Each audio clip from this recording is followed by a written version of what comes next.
D.C. I want to thank my colleagues who took the time to be here and to participate in the field hearing. I want to also thank, let's go back here. Without objection, the chair, the subcommittee on oversight and investigation will now come to order. Without objection, the chair is authorized to declare a recess of the subcommittee at any time. Good morning, everyone, and I want to welcome those witnesses and their guests in the audience today. It's going to be a wonderful day to be here, particularly that we're not in Washington, D.C. It may be hot, but it's not humid. Under Committee Rule 4F, any oral opening statements at the hearing are limited to the chairman, myself, and the ranking minority member who's not here. Therefore, I ask unanimous consent that all other members' opening statements be made part of the hearing record if they are submitted in accordance with the Committee Rule 3.0. Without objection, so ordered. By the way of introductions, I'm Congressman Paul Goso, the chairman of the Subcommittee on Oversight and Investigations for the House Committee on Natural Resources. I also represent the 9th District of Arizona. I'm grateful to be joined today by several members who represent the great state of Arizona and other members from our committee who have traveled to talk about these important issues. Therefore, I ask unanimous consent that the gentleman from Arizona, Mr. Biggs, Mr. Crane, Mr. Siscamani, and the gentleman from Arizona, Ms. Lesko, be allowed to participate in today's hearing.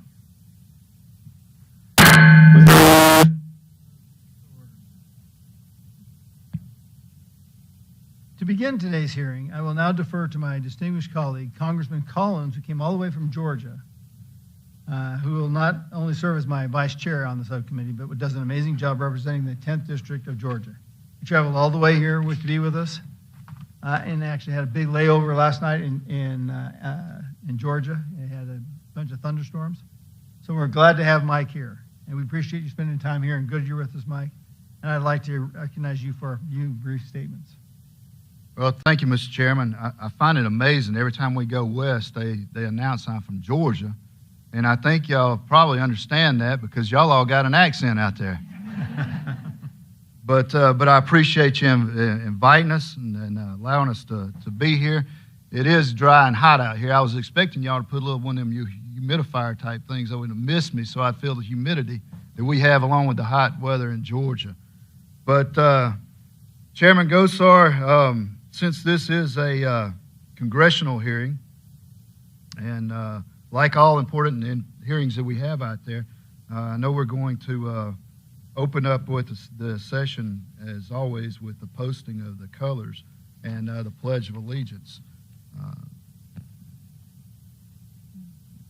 So it's my honor to recognize the Luke Air Force Base Color Guard for the presentation of the colors. And we also have Mayor Joe Pizzillo of the City of Goodyear to lead us in the Pledge of Allegiance. So if you would, please rise.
You can have a seat.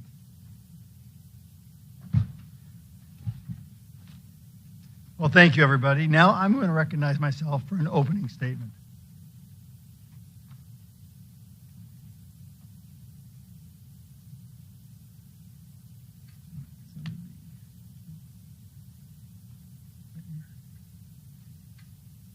I'll start this all over again. I'm thrilled to be here today. We'd be back in the swamp and it'd be nice and humid, but today it's dry and hot, so I'll take that any day. But I want to thank each and every one of you for coming out today and to listen to an important issue that we need to spend some time thinking about, particularly in Arizona. One of the great things about this hearing is that there's no difference from this congressional oversight hearing that we would have in Washington, D.C., but with the added benefit of being that it's in a venue right here in Goodyear. Our staff, the members, the cameras, everything here, this is 100% official, and it's on the record of history. The history we'll make here today is to assess, discuss, and steer congressional policy on something many people take for granted or simply don't understand: the role of critical minerals in our daily life. Without such minerals, we would not be in this room like this, benefiting from the LED lights, air conditioning, Wi-Fi, and a host of other amenities. Today we will discuss one of the most important topics facing our country: access to critical and hard rock minerals. Not surprisingly, given today's hearing location, we are focusing on mineral production here in the American Southwest. Minerals like copper, lithium, cobalt, phosphate, and dozens of others are integral to our modern way of life. They are used in almost all high-tech applications, including smartphones, satellites, and missile defense systems. They're also essential for agriculture, national defense, as well as the function of the renewable energy technologies, electric vehicles, and battery storage. Indeed, rapid growth in the renewable energy technology is expected to drive mineral demand up by several orders of magnitude, exacerbated by the national goals pledged by the Biden administration and other international organizations. For instance, if we were to achieve net zero emissions globally by 2050, the world would require a six-fold increase in the mining by 2040. Six-fold just by 2040. As it stands today, the United States has an alarming reliance on foreign nations to meet our demands for minerals. While recycling can provide a certain amount of minerals for reuse, today's recycling technologies cannot supply the massive volume of resources we need in our near future, and demand for many of these minerals is predicted to grow exponentially. Most alarmingly, today's mineral supply chains, both at the production and the refining levels, are unquestionably controlled by China. China controls nearly 2/3 of the world's critical mineral supply. China is the largest source of imports for 26 of the 50 minerals classified as critical by the United States government. The American Southwest has a rich history of mining and will remain a top mineral producing region in America, particularly for copper, molybdenum, a key agent for steel and iron production, uranium, potash, and saleable minerals. I am proud to state that Arizona produces the highest value of non-fuel minerals out of any state in America at $10.1 billion, accounting for 10.31% of the total mineral production value in America. We also produce more copper than any other state, which is why most kids in school grew up learning the 5 C's: copper, cattle, citrus, cotton, and climate. Today we're known as the copper state. Yet there are so many who oppose mining and seek to shut down existing mines and stop new mines. I find their arguments for doing so as irrational and beyond comprehension. Just this week, we heard about this administration's rally for a new monument in the northern half of our state, in large part to banning of mining of uranium. The Biden administration is part of the irrational and destructive chorus to stop mining in this country and this state. Despite the exponential demand for minerals and America's dangerous reliance on China for minerals, recent actions from the Biden administration have shut down domestic mining projects and severely limited America's capacity to meet the demands of increased renewable energy sources and the challenges posed by China's mineral dominance. In March of 2021, the Biden administration passed previously approved for the Resolution copper mine in Superior, Arizona, days before it was to transfer thousands of acres of federal property for the project which will fulfill 25%. Think about this, 25% of just the the United States demand will be done by this one mine. But it's been caught in this regulatory quagmire with no end in sight, as the U.S. Forest Service has told the federal court that it is not sure when or if it will complete the review and approve the land swap necessary for the project. This is in spite of Congress dictating otherwise. I personally championed the Resolution Copper land exchange over 10 years ago. Congress made it clear, and Obama signed it into law. If this land exchange was to proceed and this mine was to start with producing copper, rest assured, if this mine were in China, Peru, South Africa, or even Canada, we'd be seeing refining copper 9 years ago. In January of 2022, the Biden administration stopped 2 decades-old mineral leases in the Superior National Forest in Minnesota and simultaneously began the withdrawal process of 225,000 acres of mineral-rich land in the same area from an imperative copper-nickel cobalt mine in the same area. Despite union support for the project, the Biden administration finalized the withdrawal in January of this year. Then just last month, the Biden administration withdrew another copper-nickel project in Minnesota. While Biden pays a lot of lip service to the union jobs on the campaign trail, he betrays union workers in the Northeast Minnesota. Fundamentally, the Biden administration policies betray America. There is no good policy outcome for these actions. In New Mexico, in June of this year, the Biden administration withdrew 336,000 acres of public land from mineral, oil, and gas development when it arbitrarily created a 10-mile buffer around the Chaco Cultural Heritage Site. The withdrawal was condemned by the Navajo Nation Council for jeopardizing the economic future of the area, including the immediate impact of over 5,600 Navajo allottees. Just 3 years ago, my staff and I went out to the allottees and took their testimony with cameras. This represents anywhere from $80,000 to $100,000 or more for each family. And with the loss of the Navajo generating station with the coal-fired plant, this is one of the only means they have for financial services. There was no vote by Congress. There was no vote of the people allowing any of this. I have met with the Navajo people, as I said, including hundreds of the allottees who will financially be just devastated by this reckless action. It is estimated that the 22-year withdrawal would affect 22,000 allottees, cost current allottees $6.2 million a year in royalties, and reduce royalties to the Navajo members by $194 million over the next 20 years. The economic impacts of the withdrawal are calamitous for the Navajo people, which has a poverty rate of 40%, nearly triple the poverty rate of the United States as a whole. It is clear the irrationality of the Biden administration has no bounds. While there is unprecedented global demand for minerals and America is increasingly reliant on the Chinese Communist Party for our mineral supply, Joe Biden and his cronies are shutting down mineral projects across the nation. The anti-mining actions by the Biden administration hurt America's economy, threaten our national security, and push mineral production abroad where environmental and labor standards pale in comparison to our own. Let me say that in west of us in Yuma, Arizona, and its west to that is Imperial Valley of California. These two areas combine to produce over 90% of the vegetables we eat in this country during the winter months, from the end of April to the end of October, end of October to the end of April. The mineral phosphate is fundamentally necessary for the production of nitrogen and fertilizer. Without phosphate, we cannot grow our own food.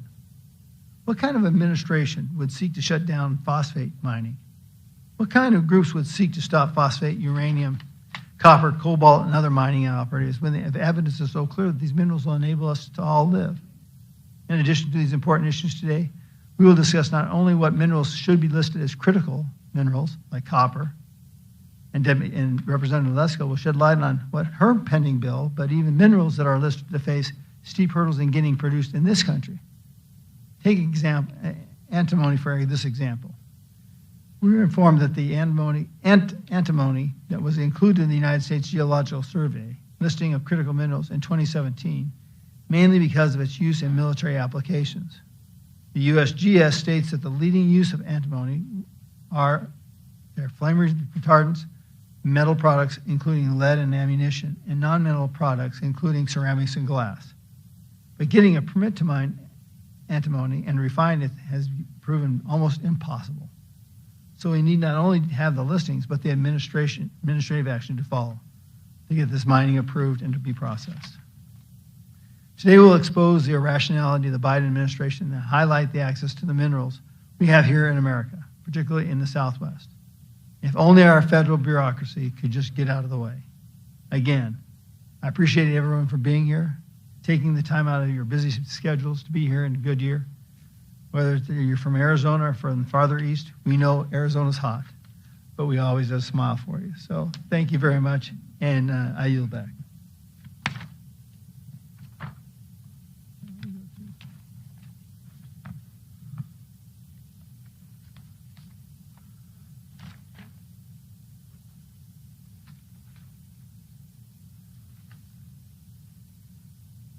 One more. Now I'm going to introduce our witnesses. First, we have Mr. Michael Cabrera, Director of School of Mining, Mineral Resources, University of Arizona. Mr. James Carlson, Chairman, Boundary Line Foundation. Mr. Steve Crim, Executive Director, Common Sense America. Mr. Jeremy Harrell, Chief Strategy Officer, ClearPath. And Mr. Craig Whita, President and CEO, Del Sol Refining. Let me remind the witnesses that under the committee rules, you must limit your oral statements to 5 minutes, but your entire statement will be held and it will appear in the hearing record. We use timing lights. When you begin, the light will turn green. When you have 1 minute remaining, that light will turn yellow. At the end of that 5 minutes, it will turn red. If it hits red, we ask you to please complete your statement, but summarize very quickly. I will also allow all witnesses to testify before their questioned. Now I'm going to recognize Mr. Cabrera for 5 minutes. Thank you, Mr. Chair and members of the committee. My name is Misael Cabrera, and I am the Director of the School of Mining and Mineral Resources at the University of Arizona. The school was formed to address the pressing need for a sustainable supply of critical minerals. We do this through industry advancing research and by developing the interdisciplinary mining and minerals workforce of tomorrow. Prior to this appointment, I served in the position of Director of the Arizona Department of Environmental Quality. Today, I am not speaking on behalf of the university. In fact, my comments are based largely on nearly 30 years of experience as an environmental professional. Low-carbon energy technologies like solar panels, wind, and geothermal are significantly more mineral-intensive than fossil fuel technologies. Under the International Energy Agency's most aggressive scenario, total demand for mineral resources will grow by as much as 3.5 billion tons by the year 2050. And demand for cross-cutting minerals like copper, which is prescient for decarbonization, will exceed the total demand across all human history. Thus, the speed of decarbonization relies heavily on a ready supply of minerals and consequently the productivity of responsible and sustainable mining operations. Even if metal recycling efforts were to increase 100-fold, there simply isn't enough material in circulation to meet the growing demand. Thus, the unavoidable truth is that we cannot develop cleaner, greener technologies without more minerals. And we cannot secure enough minerals without a significant focus on mining. Supplying the planet with the necessary minerals requires a balanced approach, walking the line between responsible environmental protections and the ability to move into extractive operations in a much more streamlined fashion. Since mining practices became codified in the United States, the industry has swung from unforeseen environmental consequences to inefficient bureaucratic processes that are crippling our ability to supply minerals. In contrast, many foreign governments do not operate under the same strict regulatory environment that we do in the United States, creating an unfairly advantaged dominance when it comes to mineral production. In 2020, China led all other countries in copper smelting. To add environmental insult to economic injury, much of that smelting capacity is powered by fossil fuels. While many nations, including the U.S., are striving to reduce their carbon footprint, China's negative environmental impact is growing. From 2017 to 2020, we reduced cumulative emissions by 11%, while China's emissions increased by 7%. Astonishingly, China's carbon pollution now surpasses all other developed countries combined. It is not an overstatement to say that by allowing China to maintain its chokehold on supplies of critical minerals, we are condemning the earth to be mined in ways that are less responsible and entirely unsustainable. A key factor in a reliable domestic mineral supply chain is streamlining the federal government's permitting process. One of the means to that end is Fast 41. On May 8, 2023, the South 32 Hermosa project was the first mining initiative to gain Fast 41 coverage. I recommend that this process be applied to new major mining projects that will produce minerals that are essential not only for defense, but also for green technology. When considering our need for minerals like copper as a free society, it is important to assess where the greatest risks lie. I believe that the risks of global pollution as a result of over-reliance on foreign mining is much higher. And I believe that the potential for decarbonization delays because of supply chain constraints is too great. When we add national defense vulnerabilities and American jobs, the asymmetric risk of not fostering sustainable and responsible domestic mineral supplies becomes very, very clear. It has been my distinct privilege to share these comments with you. I am available to answer any questions that you may have. Thank you, Mr. Cabrera. Now I'm going to recognize Mr. Carlson for 5 minutes.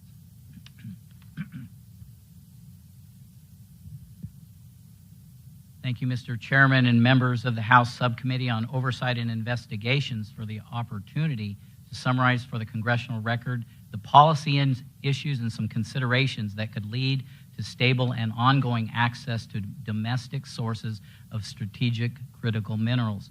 I'm appearing before the subcommittee as the chairman of the nonprofit corporation Boundary Line Foundation. BLF is a growing nonprofit whose charitable purpose is to educate and equip county commissioners for active county-to-agency engagement with executive agencies during federal administrative actions. A typical BLF initiative includes statutory research, preparation of policy audits, education of county commissioners, and support for county governments as they actively apply federal statutes and procedures to the agencies themselves. The objectives of my remarks are this. First, summarize for the H&R subcommittee how critical minerals policies of the Biden administration are illegitimately transitioning responsibility for the domestic mineral supply chain away from free markets toward a nationalized system. Number two, demonstrate how the decision of the Secretary of Interior to withdraw the Duluth copper nickel sulfide mineral complex in Minnesota is not consistent with the public lands laws of the United States and requires federal action. In its June 2021 100-day report on building resilient critical mineral supply chains, the White House Interagency Working Group ignores any mention of the Mining Act and Minerals Policy Act of 1970 and the Federal Land Policy Management Act, whose statutory construction and intent is for the private sector to lead in the exploration, development, mining, and reclamation of critical minerals.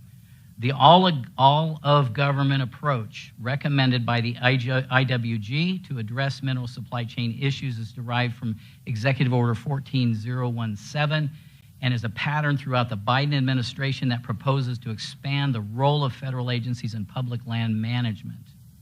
If implemented as proposed, the IWG recommendations will vastly expand the role of departments of defense, commerce, health, and human services in critical minerals permitting, mining, reclamation, and data hub monitoring, while preempting and subordinating the statutory role of the Secretary of the Interior. On December 14, 2016, and again in September 2021, the United States Forest Service submitted an application, now I'm on Minnesota, submitted an application to the Department of Interior requesting withdrawal of the same 235,000 acre parcel from the working public lands of the Superior National Forest.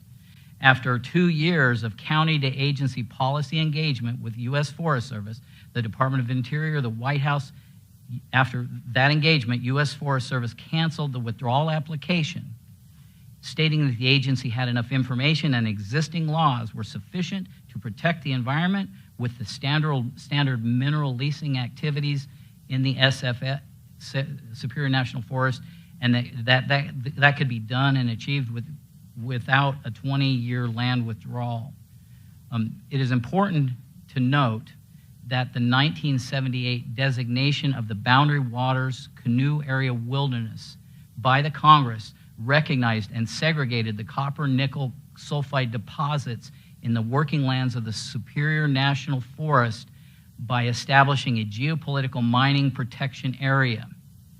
BLF has gone on record as documenting that only Congress can affect, remove, or change that statutory enacted MPA boundary. In October of 2021, the Secretary of Interior again published notice of a second application for the same parcel in the Superior National Forest. And on January 2021, the Boundary Line Foundation placed in the public record our survey and application of delegated authorities, a policy document to challenge this withdrawal. The survey demonstrates that in the public record that Secretarial Public Land Order 7917 by the Secretary of Interior exceeds the 5,000-acre Flipmuth threshold for mineral withdrawals in requiring congressional action. This Secretarial Order, Public Land Order number 7917, illegitimately extinguishes the Flipmuth principal use of minerals exploration and extraction to exclusively protect ecosystems and the environment. I'm out of time, Mr. Chairman, but there are three more things that could be done. I'll yield the floor back to you, sir. Thank you, Mr. Carlson. I now recognize Mr. Crim for 5 minutes. First and foremost, I want to thank each and every one of you for standing up for America's agriculture, technology, and defense sectors by protecting the production of critical minerals. Common Sense America is an advocacy group dedicated to advancing common sense policy solutions for the challenges facing our country. Today, I am here to urge Congress to take action to maximize the domestic production and development of critical minerals to reduce our dependence on China. According to the Pew Research Center, 67% of Americans, an overwhelming majority, understand China's threat to our very way of life. That's because China produces around 2/3 of the world's lithium and cobalt, and is the source of nearly 60% of aluminum and 80% of polysilicon. These minerals are key to producing the cars, phones, lights, and other products we depend on every single day.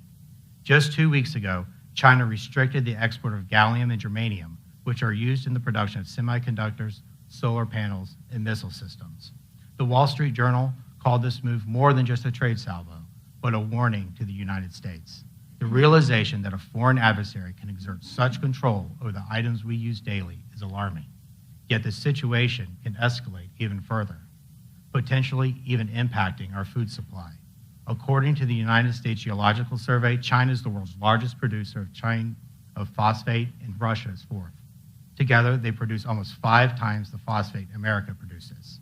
In the second half of last year, China reduced the export of phosphate from 5.5 million tons to 3 million tons, a 45% decrease in exports over the same time the previous year. And that's why your work here today is so important. There is no doubt that China fears your ability to safeguard our critical minerals. It's why they've attempted to circumvent you by focusing their efforts on local communities across America, communities just like Goodyear. Their strategy is obvious: influence local governments to advance their own agenda. This fact became painfully clear in March when the Office of Director of National Intelligence released its annual threat assessment. It found that China was redoubling its efforts to build influence at the state and local level to shift U.S. policy in China's favor because of Beijing's belief that local officials are more pliable than their federal counterparts. It has become evident that China will utilize any method available to them to infiltrate our local governments and communities. Case in point, a Hollywood production company controlled by a Chinese national, Cinema Libre Studios, produced a propaganda film about phosphate, a film that demonizes the critical mineral and was used as part of a larger influence campaign to encourage local governments to support policies that ban phosphate mining. These documentaries are an example of how real and imminent the threat of Chinese infiltration and manipulation of our local leaders can be.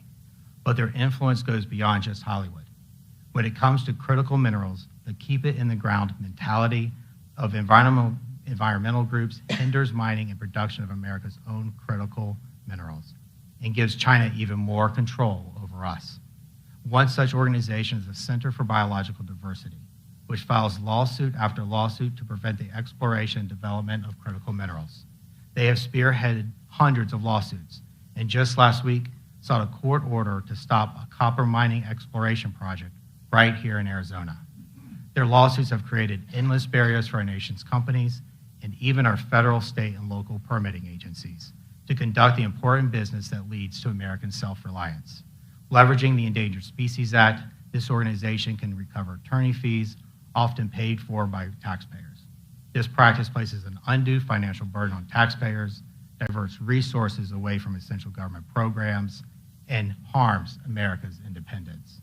Worst of all, it aligns with the Office of the Director of National Intelligence warnings and shifts U.S. policy in China's favor, advancing common sense policy solutions such as designating phosphate as a critical mineral, implementing measures to curtail foreign influence, and ending the recovery of attorneys' fees in frivolous lawsuits.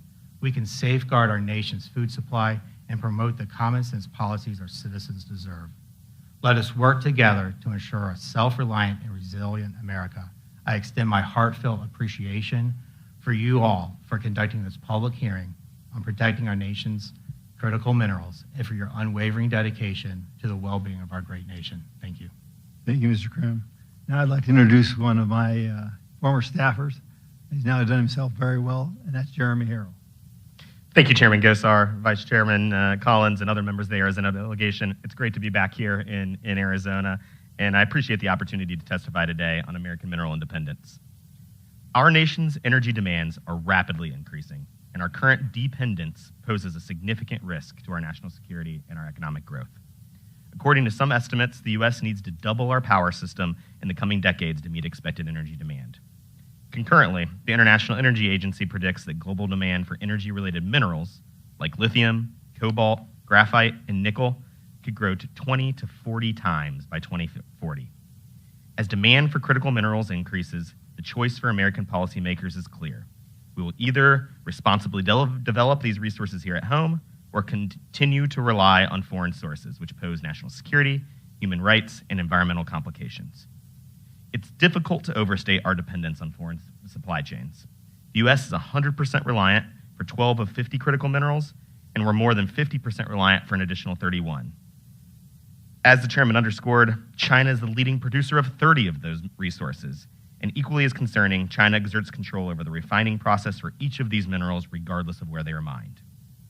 Here in the copper state, we should not forget that copper plays a fundamental role in the construction of energy technologies like battery storage, solar, transmission, and vehicles. Failure to scale up domestic production of minerals undercuts our ability to compete globally. Regulatory approvals for mines here at home have fallen to the lowest level in decades, coinciding with substantial demand growth for products that require them for raw materials, like grid and transportation technologies. To fix this urgent problem, policymakers should work towards three key objectives. 1, restoring predictability to the permitting process. 2, streamlining judicial review. And 3, fostering trade and collaboration with allies. First, restoring regulatory predictability is essential. Never has the phrase time is money been more appropriate. Regulatory delays greatly increase the cost of projects, and furthermore, the projects most likely to be held up in the permitting purgatory are those that offer the greatest benefits to our nation. Reform should change the paradigm to one that expedites the approval process for projects that bring net benefits and comply with laws meant to ensure clean water and clean air. We must eliminate unnecessary bureaucracy in areas where the economic and environmental benefits outweigh opportunity costs. A place-based approach, which pre-assesses areas based on national needs, environmental factors, and community support, would alleviate permitting bottlenecks while also ensuring compliance once a project's operational. Federal action can also no longer vacillate according to political whims. Developers must be able to rely on decisions from one administration to the next. And we've seen this in mining, like the Resolution Copper Mine here in Arizona or the Twin Metals project in Minnesota. The administration's inconsistent approach increases U.S. reliance on minerals sourced from overseas. Instead, our system must create jobs here, promote American innovation, and foster better global environmental outcomes everywhere. Second, the judicial reform process must be reformed. The current system is broken as the structures in place are overwhelmingly tilted toward those who seek to delay or block projects as opposed to those who seek to build. Once a project is approved, further legal challenges should be addressed expeditiously. H.R. 1, the House permitting bill, requires legal disputes to be resolved in less than 1 year. Other major House and Senate permitting proposals include injunctive relief, clarifications on standing, and deadlines on the statute of limitations. Judicial review is the biggest wild card in the current permitting system.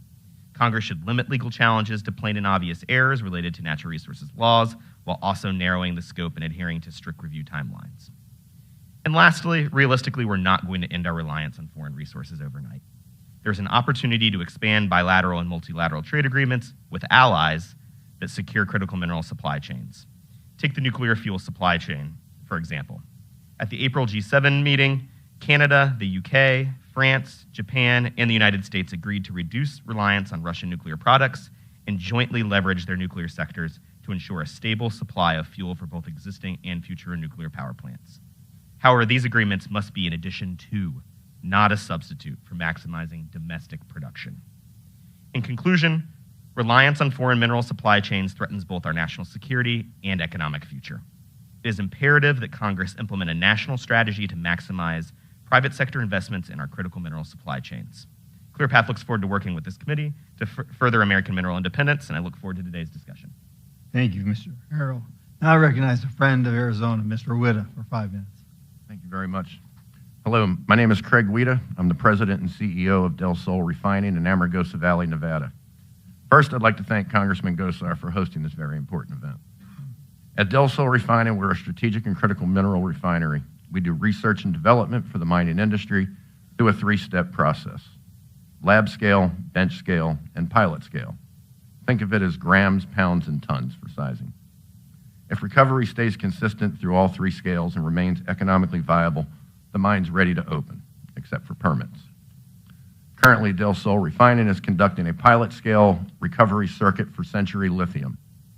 Upon receiving the required permits, Century Lithium will be capable of producing close to 14,000 kilos of lithium per day. 14,000 kilos of lithium per day would end the U.S. dependence on lithium from other countries. This is a great start towards U.S. lithium independence, but what about the other strategic and critical minerals? Our goal needs to be ending the United States dependency on strategic and critical minerals completely. The United States is dependent on imports for vital strategic metals that are necessary for components for military weapon systems, cell phones, solar panels, lithium-ion batteries, and all high technology products. The reason for this dependency is not due to geologic impediments, but due to politics. Large portions of public lands in the western United States have not been sufficiently explored, and the permitting process in the United States takes 7 to 10 years compared to 2 to 3 years in Canada and Australia. Of great importance to the U.S. are rare earth elements. The estimated value of rare earth compounds and metals imported in 2021 was $160 million. That's a significant increase from the $109 million in 2020. These are consumption estimates only, with no allowance to accumulate a much-needed U.S. stockpile. The only current option the U.S. has to purchase these rare earth elements is mostly from China, as we have not yet developed our own existing sources. What the U.S. government needs to do is invest in U.S. production and refining of these metals and elements. Here's a quick example.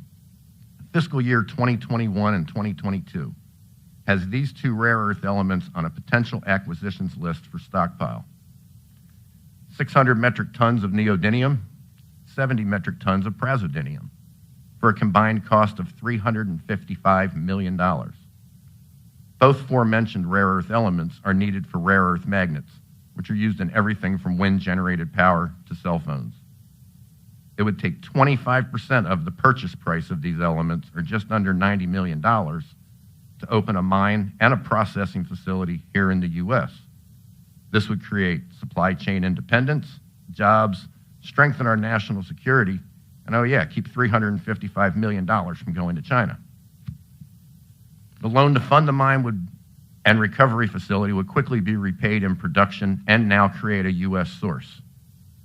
A couple other strategic and critical minerals I'd like to address today are tellurium and antimony. Tellurium is needed for the newest generation of solar panels, cadmium telluride thin film solar panels. Tellurium makes up only 0.0001% of the Earth's crust. But tellurium occurs in economic, viable quantities in the porphyry copper deposits of the western United States and Alaska. Tellurium is primarily produced from anode slimes associated with these copper occurrences. Rio Tinto, at their Kennecott mine in Utah, has installed an addition to their processing circuit that can now produce 20 tons of tellurium per year. China produced 580 tons last year. The other one I'd like to speak about is antimony. Antimony is used as a hardener in lead for storage batteries, other alloys, and in all flame retardant formulations. The U.S. has plenty of antimony present in the stibnite formations of Idaho. Problem is, there's nowhere to refine it. An old mill sits dormant in Butte, Montana that could do it, but without feed from mines that are waiting on permits, why would anyone bring it back to life? America is way behind the curve on stockpiling strategic and critical minerals. China, with their Belt and Road Initiative, is making deals all over the continent of Africa to the extent of assimilating many African nations. A break in the mineral supply chain would cripple day-to-day life as we know it, and will affect our military's ability to do their job. There's nothing to worry about if America is America's supply chain. Again, I'd like to thank Congressman Gosar and others in attendance for giving me the opportunity to speak here today. Thank you, Mr. Whita. Now you can understand why we have such talent in this state. I'm now going to recognize members for 5 minutes for the questions. We're going to start with Mr. Biggs. He's got a time crunch. So Mr. Biggs, you're recognized for 5 minutes. Thank you, Chairman Gosar, for holding this hearing. Thank you to your wonderful staff and the committee staff for putting this on. They've done a great job organizing and setting this up. And to my colleagues, I'm grateful that you're here, and I'm grateful to the community here and the city of Goodyear for their willingness to host this. So I've introduced a piece of legislation called the Federal Land Freedom Act, which would allow states to voluntarily take on permitting for projects on federal lands within their state boundaries. And I think that Congress needs to do more to ensure that the legislative branch takes back its oversight authority and its regulatory authority to rein in the out-of-control bureaucracy, the executive branch, and the judiciary itself with its out-of-control orders that are being manipulated by groups who don't want to see mineral development and extraction. It's necessary if we're going to remain a strong economy and if we're going to go down in history as a self-immolating country, or whether we're going to hold it together and become once again a free and prosperous nation. Minerals are critical to virtually everything. And now let me give you an example. I'll start with you, Mr. Cabrera. An electric vehicle, how much more copper is necessary to go into an electric vehicle than just a traditional internal combustion automobile? Mr. Chair, Representative Gosar, on average, an electric vehicle contains 4 times the amount of copper as a traditional internal combustion engine. And when was the last time the U.S. was the world's copper manufacturing leader? Chairman Gosar, Representative... You don't have to go through the chair in Congress. You're used to the state legislature. Thank you. I know that in the 1980s we were a global leader in copper production. Now who's number we're one? We're not even in the top 10. In the today, it's China by far. And that's a constant theme that we're going to see as we go through here today, is that the U.S., an incredibly blessed nation minerally, has ceded it to China. So let's go to you, Mr. Harrell. I want to emphasize some of the things that you talked about. how reliant are we? So USGS says we're reliant on critical minerals. So I want to know, give us those numbers again that you gave us. Yep, absolutely. I can repeat those. But over 31 of the 50 critical minerals that USGS has identified as quote-unquote critical were over 50% reliant, and another 12 were 100% reliant. So 40, what is that, 43 out of 50 critical minerals listed, we're reliant either wholly or more than 50% on 43 of those, right? So the other thing about that is I want to know here, who is supplying the vast majority of critical minerals to the world? China. China is particularly on 30 of 50 of those. Yeah. So when we get to China, and we start looking at it, we have a massive critical problem because they control the supply chain on so much of everything. Let's go here next to Mr. Whita. I want to talk to you about rare earth elements, right? So the last mine I was tracking was several years ago, trying to open up rare earth element production. They got swamped by bureaucracy. Couldn't do it. Tell me what dangers we have because our bureaucracy is stifling rare earth element development. Well, first of all, America is the safest and cleanest mining and refining in the world. Absolutely. That's got to be first and foremost. I have a property that I've had since about 2005 in Arizona that has all 16 rare earth elements on it, as well as yttrium and scandium. I would walk into the BLM office and they would say, "We can talk about anything today, Craig, but rare earth elements," because they don't want to see me get this into production. It's actually more hazardous to leave it on the ground because with every rain you get percolation of these elements going to the aquifers. It's almost a cleanup. And it's something that we could benefit with all 16 rare earth elements as well as scandium. And as you pointed out, we have to have rare earth elements to do everything. Cell phones, et cetera. And I want to thank the chairman again for allowing me time. I apologize to everyone that I have to go, but this is really an important and critical hearing. Thank you, Mr. Chairman, for holding it. Now yield back.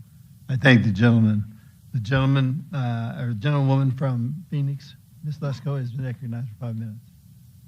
Thank you very much. And I first want to say thank you to you, Mr. Gosar, for leading this, and to all the people that showed up and know how important this issue is. I'm Congresswoman Debbie Lesko. I represent Peoria, large parts of Glendale, the Sun Cities, and large parts of Phoenix here, and I serve on the Energy and Commerce Committee. And so Paul serves on the Natural Resources Committee dealing with mining and critical minerals. But the energy portion of what I serve on relies on those critical minerals. And so I can't overemphasize to you how important this hearing is and this issue is. I just got back from a trip from Japan and South Korea. And it was an energy trip, but part of the trip we went to an Air Force base and a Navy base. And we got briefings about the importance of the region and the threat from China. And we as Congress members hear a lot about the threat from China. They are U.S.'s major threat. And one of the things that we are giving to China right now is we're handing over to them through the Biden administration's policies. We're becoming more reliant on them. So the Biden administration is putting forth mandates on electric vehicles, mandates for more solar, for more wind. They're funneling billions, hundreds of billions of dollars of our taxpayer dollars into subsidies for those programs. And they claim that they are for domestic mining, yet on the other hand, they're shutting down mines here in Arizona, as Jeremy Harrell brought up, and also in Minnesota and elsewhere. So you can't have it both ways, although they do, because people aren't paying attention. I truly believe that the policies that the Biden administration and Democrats are putting forward benefits China, does not benefit the United States. And we better wake up. We better wake up. We better get our act together, because otherwise we're going to be speaking Mandarin, and I don't want that. And we're going to be totally reliant on them. Look what happened in COVID-19. We found out just how reliant we are on China. Folks, we here, these Congress members here, are fighting for you. But it's a daily battle each and every day. So I really appreciate you coming out and listening about this and supporting us. And with the 2 minutes and 21 seconds I have left, I do have some questions. And the first one is going to be for Mr. Harrell. Mr. Harrell is with ClearPath, and they do a lot of work on energy issues in Washington, D.C. Mr. Harrell, states can speed up the permitting process by implementing federal requirements directly, like we've seen with states obtaining primacy for Class 6 wells, which is like carbon capture storage wells. Arizona is currently in the pre-application phase seeking Class 6 primacy from the EPA. The timeline will reflect a full 5 years from the inception of this process, to ultimately receiving approval between state and federal rulemaking. Mr. Harrell, what further reforms can be done to ensure future states going through this process and others similar to it have faster review timelines and greater process certainty? Thank you for the question, Congressman, and for your leadership. To underscore what she pointed out, this state is fortunate to have leaders like you across the energy committees, and so excited for it. Bringing these decisions down to the state level is essential. We know it's more efficient, and it can have the same standards that you would have that environmental laws require. The Class 6 process you mentioned, states take control of it, ultimately have to do the same rigorous work, but the people of the states know the geology better, and I think that could be translated over to the mineral space as well. We've got to hold the agencies like the EPA account. They like to blame resources as a restriction, but Congress actually has tried to bolster that so we could increase the permitting process. We need to cut out litigation. We need to shorten the scope of things that challenge these type of stuff and bring more of these decisions to the state level. Thank you. And, the Republicans passed H.R. 1, which you talked about, Mr. Harrell, and it basically will help reform permitting laws. And so can you tell us the status of where that's at? We passed it. Republicans passed it out of the House. I think we had did we have a few Democrats sign on? Right.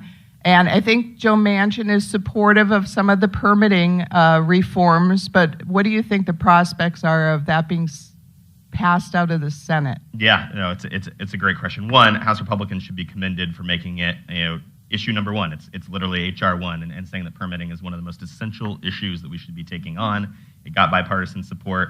House Republicans were able to secure components of that in the large debt deal that happened, which is a good start to the fight. And now I think we need to continue to lean in and do some more of these bigger reforms, particularly focused on judicial review and how we streamline more consideration. And so I think House Republicans should keep fighting, and I think in every package we have moving forward going through Congress, we should be getting another bite at the apple to help solve this problem. Thank you, and I yield back. I thank the gentlelady. Now we're going to get into our first of our freshmen. I yield 5 minutes to Mr. Crane for his testimony. Thank you, Congressman Gosar, for hosting this today and bringing some experts together and also a bunch of folks so we can get more educated and active on this very important topic. It is an honor to be here today. I definitely don't consider myself an expert on critical minerals. That being said, I do recognize it's important. And to me, I'm going to be honest with you guys, this seems like one more example of self-sabotage in this country. It really does. And sometimes I don't know if it's intentional or we're just so foolish that we can't figure it out. And it's hard sometimes. In my district, which is Arizona's 2nd congressional district, we have several very important mines. We have Resolution Copper, Freeport, McNamara, Ivanhoe, Santa Cruz, which I just toured a couple weeks ago down in Casa Grande. They're exploring, their field right now, and hopefully will be mining soon. Our Asarco, Pinto Valley, Baghdad mine, and those are some of the mines in my district. But when I look at this issue and I try and boil it down into three key areas, I would say the ones that I'm most focused on are economic impact, national security threat, and then obviously the environmental harm that many of these folks have already talked about. The economic impact, obviously, we've sent a lot of our jobs overseas. Many of these mining towns have become ghost towns because of, in my opinion, our foolishness. And, then you have obviously the national security piece when you outsource these critical minerals that we use in our everyday technology and consumer products, when you outsource those to a foreign country that in many cases, like we're talking about our focus on China today, happens to be an enemy. How many of you guys out here in the audience think that China has your best interest in mind? Anybody? I hope not. Okay, and then obviously the environmental harm as well. I think that everybody up here would love to see us be able to harvest our own critical minerals. And I would even go so far to say, gas and oil. I'm big on using the natural resources we have, but I think all of us want to see us do it in a clean and safe way that protects our environment. But once again, we have an administration that has basically declared war on a very, very important industry, and it's going to hurt and affect us all if we don't figure it out. All right, and so that's how I look at this, these issues. And I want to start with Mr. Harrell. Besides the buckets that I mentioned, sir, of economic impact, national security, and environmental harm, are there any other buckets that we need to be focused on as we educate ourselves more on this issue? Yeah, I think the reform to the judicial system that is required is really essential as we move forward. The judicial system gets weaponized to block U.S. development. One critical ruling that recently occurred, the Rosemont ruling, is a nonsensical interpretation of the law of saying that you can't put mining facilities on public land that doesn't have minerals under it. Why would you locate, operations on lands that could be mined, for example? And it's just an example of where the judiciary is going outside the bounds of the law, and ultimately there's just inconsistencies there. And yeah. So House Republicans have looked to resolve that and had that H.R. 1. Is there anybody on the panel, just for the education of myself and everybody else in here, outside of those three buckets, economic impact, national security, environmental harm to the globe, are there any other buckets we should be focusing on? Anybody at all? Does that kind of sum up the three big buckets? Does anybody not see this as a national security threat in here? Does anybody want to expound on the economic impact this has to our country, our communities, and the families that live here? Sir, on the end. Well, when you're waiting 7 to 10 years for permits in the U.S., you basically deplete 25% of your reserves just in getting permits. A lot of companies can't make that meet up. Yeah. So it's the length of the permits is what's killing most projects. Does anybody want to take a shot at the why here? Why you guys think this administration is promoting the policies that are so harmful to critical minerals? Anybody? Go ahead, Mr. Carlson. I would like to address the economic issues. Is that the Biden administration and previous administrations aren't concerned about the economic impacts.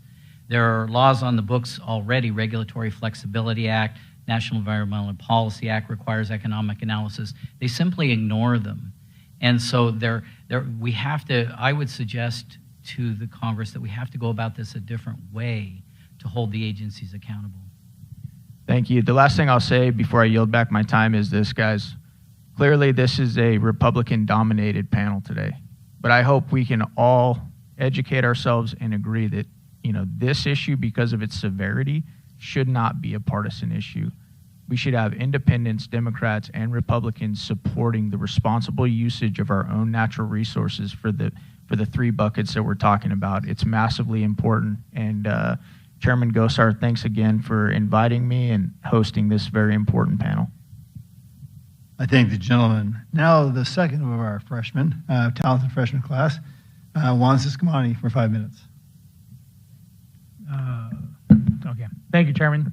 And thank you to the panel for spending time with us this morning and sharing your expertise with us. Thank you to the staff, and obviously also thank you to everyone here to show up to listen to this important conversation, and to my colleagues as well. Juan Siscomani, I represent Arizona's 6th Congressional District down in the southeastern part of the state, Tucson, and also Cochise County, and well, I'll talk about the mines in a second, but Graham, Greenlee counties, and Pinal as well. So about 5 counties, a lot of rural area, and obviously natural resources is very, very important to us. One of the committee that I serve on is the Appropriations Committee. That's one of them that I have the distinct honor of being the appropriator from Arizona, and that puts me in a position where I look at the funding, obviously, and what we're doing with it. And the last couple of months, we've been going through the whole appropriations process. And, you know, one of the areas that we've been focusing on is halting the burdensome EPA and the BLM rules. As we've heard today, government interference in this is really causing a lot of the issues that are unnecessary. We keep hearing over and over again how this is in our own making and how we are putting ourselves at a disadvantage against foreign countries that are not friendly to us and that they want anything but to see America succeed. Obviously, China leading the way on that. In the Interior and Energy Water Subcommittee, we're actively working to halt some of the burdensome regulations that the Biden administration is attempting to put in place, and we want to make it easier for Americans to mine critical minerals here in the United States. And that is where we're coming from. And speaking of critical minerals, I have a bill that deals with some of this, so I want to turn it over to the panel, and you all can, whoever wants to jump at this. I know Director Cabrera well, and I call him Director Cabrera because that's how I met him and worked with him for 80 years under the Ducey administration. But, you know, I'm wondering if you could talk about, Ms. Eller, whoever, about the importance of a mineral being designated as a critical mineral and why it's necessary that a mineral received the designation and status of being a critical mineral. I have a bill before Congress that designates copper as a critical mineral. We've just been hearing how important that is, how much it includes, and obviously being one of the 5 Cs in Arizona and one of the most, we lead the way in its production. We want to make sure that we keep it going and vibrant. So, Director, can you jump in on that? One of the most practical benefits of being designated as a critical mineral is that then you become eligible for the FAST 41 permitting process. It is the one process that I've seen at the federal level that actually stands a chance of streamlining the federal bureaucracy. It's actually quite effective. We saw that during the previous administration.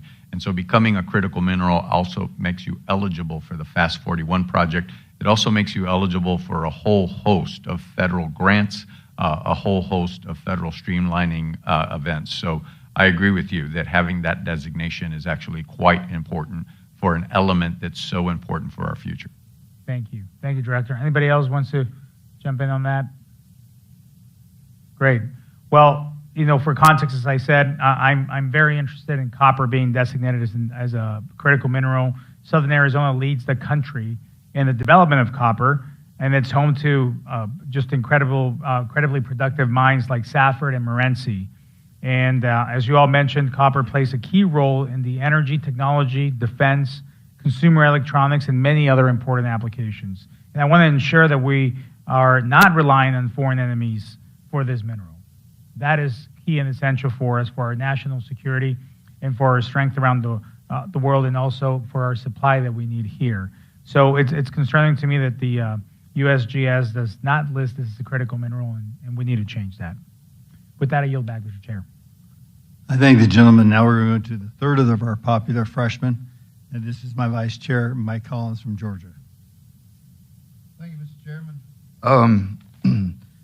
You know, I am a freshman. I've only been there, I guess, a little over 200 days. But y'all, when I ran on several different things: the debt, China, border security, and something I called Oversight. And that's what I kind of want to focus on, because we only control the House of Representatives. And we're passing a lot of good bills, but they're falling into a black hole over there in the Senate because they won't take it up. But oversight is one area that we can really get our message out and exactly put a face on what's going on out there. I'm a small businessman. In other words, I look at things as what's the problem and what's the solution. So as we go through this, I hope you'll join in and try to figure out what the problem is and just what's the solution. I'm also in the trucking industry. Second generation, been at it over 30 years. My wife and I started our own business.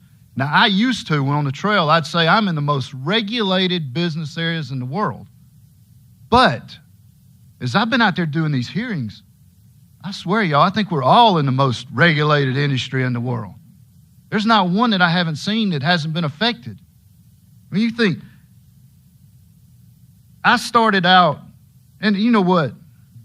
I want to recognize something, Mr. Chairman. We had over a week's notice, y'all, for this hearing. A week's notice. I don't know if y'all noticed it or not. There's not a single Democrat sitting up here. Not a single one of them that will come out here and see you face to face to understand one-on-one what you're feeling and what you're going through. And in the hearings that I've been to, they haven't been there either. And I think that's very telling. But I've been up to Minnesota, started out permitting problems out there. World's largest deposit of critical minerals. Been trying to get permitting for 20 years. East Coast, dealing over there with rulemakings that's going to kill the entire recreation fishing over there, up and down the entire eastern seaboard. Been out on the western coast where they want to do away with hydroelectric dams out there to promote this Green New Deal that they've got. You know, as a matter of fact, $1.7 trillion infrastructure bill where they only put $600 billion to fix your roads and bridges, and they really ain't doing that. The rest of it went to this crap so that they could push EVs on you, and they're out there putting up chargers that aren't even going to work by the time they get them put up because the chargers are going to change.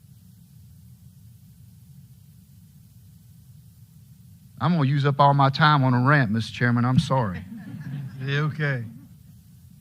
But here we are out here in your state, which not only is dealing with border issues, but dealing with mining issues as well. And just like Mr. Crane, I don't know a lot about mining, but I guarantee you one thing: it's worth it to be out here with you to see your concern. I'm second generation trucking, and I guarantee you there's second, third generation folks sitting out here that are worried about their family, worried about their next generation and taking over their business. So, Mr. Harrell, I want to jump into modernizing the permitting system right quick. Does America have any chance to become energy and resource independent from China and Russia? Not without permitting reform. We've got to narrow the amount of time it takes to permit these things from 7 to 10 years to more like 2 years, like our allies Canada and Australia do. Yes, sir. Well, can you give us some specific reforms? What Congress can do? Yeah, absolutely. I think there are three key components that need to be moving forward. One, we need some strict deadlines to move through the process, really narrowing the scope of the issues that are considered. We need to streamline litigation so our judicial system stops being used as a tool to obstruct American economic development. And ultimately, we need better coordination between federal and state entities so that those things sync together and we can ultimately drive projects forward and bring some of those decisions down to the local level where folks know things best. Thank you. You know, and that leads into another total different subject. But, you know, judicial reform, and a lot of it, I think, is in the way of tort reform. You know, you've got all these environmentalists out there that are and they'll drop a suit on you as soon as one kind of gets settled or dropped, just to keep the permitting process going. And I know I harp on that every day about how we have to have better tort reform in this country. And the other thing is just the fact that, you know, when I was in Minnesota, there was a mine next door to that mine that they were trying to permit for 20 years. They've been mining that for years because it was on state land. Had no problem with state permitting. Next door, federal, couldn't get it done. So, with that, Mr. Chairman, I better yield back. I thank the gentleman. I'll challenge myself with questions. How many in the audience has a car? Who's all worried about their catalytic converter going missing? Why would I ask that, Craig? Rhodium is pretty iridium. expensive, isn't it? Yeah. Like all the rest of these critical minerals. They have a cost. And what you see is the way China does this is when you have a company that gets started in the United States, they start building up, they're starting to get that money, and then all of a sudden what happens is China starts lowering the price. They get you sucked in, and then they bottom you out. And so you go out of business. That's how this is done. So, Jim, I'm going to ask you another question. What's unusual about the Superior National Forest? Is there a withdrawal area? Is there a buffer area? Yes, Mr. Chairman, there is. It's when the Congress in 1978, when the Congress permitted or actually set aside the Boundary Waters mining or Boundary Waters Canoe Area Wilderness, Congress had the wisdom to draw a boundary around it, and they called that the Mining Protection Area. It's 3 miles wide, and in that legislation, that is wilderness area, and in that legislation, they protected mining. Now, to the south, where the withdrawal just occurred by the Secretary of Interior, those lands are managed working federal lands under the Federal Land Policy Management Act. So they're separate. One is managed as wilderness by the U.S. Forest Service. The second is managed as Federal Land Policy Management Act working lands under FLPMA. There's 6 principal uses, and I hope I'm addressing your question. There's 6 principal uses in this statute. And what the Secretary of Interior is taking advantage of is, number one, bureaucracy. And what they're doing is they're withdrawing the lands of the Superior National Forest of the Duluth Mineral Complex. They're withdrawing that and eliminating a principal use, the principal use of mining and extraction. There is where Congress has an opportunity to affect the process. Because whenever, this is on the statutes, this is FLPMA, it's a very complex law, but under FLPMA, in order to eliminate one or more principal uses, the Secretary of Interior has to come to Congress. They didn't. If I may, Go ahead. Mr. Cabrera. Now, we've heard a lot about the Congo. And one thing I haven't heard, though, is child labor practices. Can you address that for us? Yeah, so the Democratic Republic of Congo is known for utilizing child labor in their mines that produce cobalt. Cobalt is a very important mineral. It's used in lots of technology, and it's also quite rare. The fact of the matter is that other countries do not protect the environment or the worker or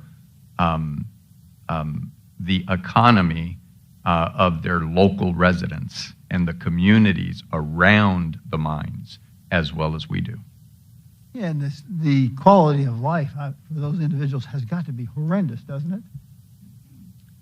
When you see photographs of these mining operations in foreign countries, it's grieving. There's a group called Better in My Backyard, and I agree with that phraseology. We know how to mine well, we know how to mine sustainably, and we know how to do this within our communities such that it's a win-win scenario. And there's actually very few countries that do it as well as we do. So my question to you is we are allowing this child labor use, we're actually part of the problem, aren't we? I would agree. Really interesting, really interesting. I kind of want to go now to Craig. I've been told by a number of experts that we have a great recycling program in the United States. Is that true? We have a good recycling program.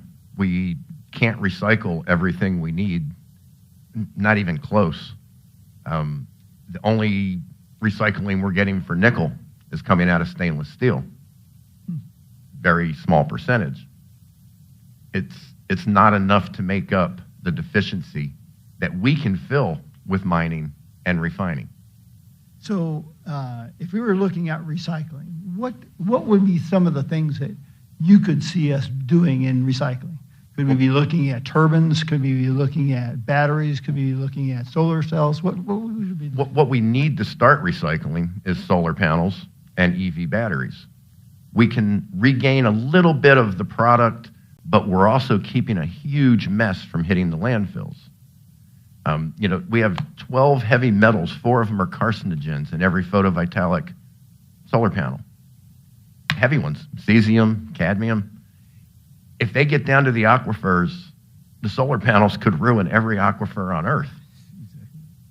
That reaching a little bit, but we don't want that stuff getting down into our water supplies, and the only way we need to have recycling centers for everything that is the modern solar panels, EV batteries, and I think Kingman, Arizona would be a good place for it.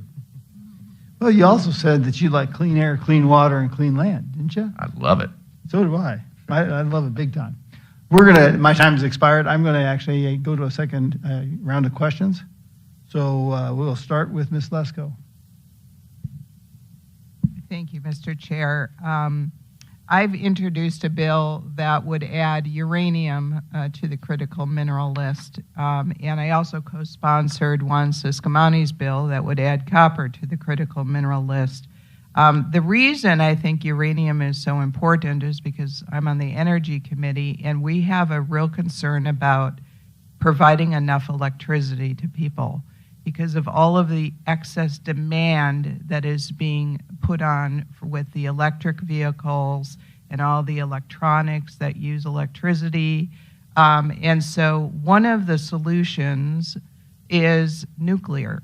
And we actually are getting some bipartisan support on nuclear. And not so much the large nuclear plants like we have Palo Verde nuclear plant here, which, by the way, if you don't know it, provides the most amount of nuclear energy in the nation of any other nuclear plant in our nation. But it's called modular nuclear, so they're smaller, and they need uranium. And right now, U.S. nuclear plants are about 40 to 50% reliant on Russian uranium. And so, Mr. Cabrera, can you tell me if you think it's important that we add uranium to the critical minerals list? I believe that would be prudent. That mineral can fuel the only zero emissions power source that we have available to us. Yes, and that's why some of my Democratic colleagues are actually coming around on nuclear and are becoming supportive. Mr. Cabrera, you had some really good points in your testimony, and just so that I want to reiterate them just a little bit. He had one of them, even if metal recycling efforts were to increase 100-fold, there simply isn't enough material in circulation I assume in the United States to meet the growing demand. Thus, the unavoidable truth is that we cannot develop cleaner, greener technologies without more minerals, and we cannot secure enough minerals without a significant focus on mining. And when the Secretary of Energy was in front of our committee, I asked her, "Are you supportive of domestic mining?" She goes, "Oh, yes. Oh, yes. The Biden administration, very supportive." I said, "So why did you basically close down the Resolution copper mine, which is over in Superior?" Because under the Trump administration, they gave the green light, and 2 months after Biden gets in office, he basically closes it down. This is total insanity. And again, we're just handing over things to the Chinese. You said, sir, that you can process some lithium. Yet, electric vehicles need lithium batteries. Backup storage needs lithium. And yet, China processes most of the lithium. So when you increase the demand for electric vehicles, solar panels that are all made over in China, you're just helping China. And so you have to open up our markets. And that's why us Republicans are trying to do permitting reform, because compared to other countries, it takes us way too long to start these mines, to start energy projects, to start pipelines, to start anything, quite frankly. And we have to mine in the United States. And so, Mr. Cabrera, can you tell Congress members that you have in front of us right here, if you have any other ideas besides the permitting reform that we put in H.R. 1 and sponsoring legislation to add things to the critical minerals list, what can we as Congress members do more? Hold the federal agencies accountable. One of the things that I learned in my 18 years in the private sector, and then I learned when I became a state employee about 11 years ago, first in Arizona state government and now at a university system, is that in the private sector, there are natural accountability processes. If you don't produce, if you don't serve your customers, you die. Government entities don't have that same accountability.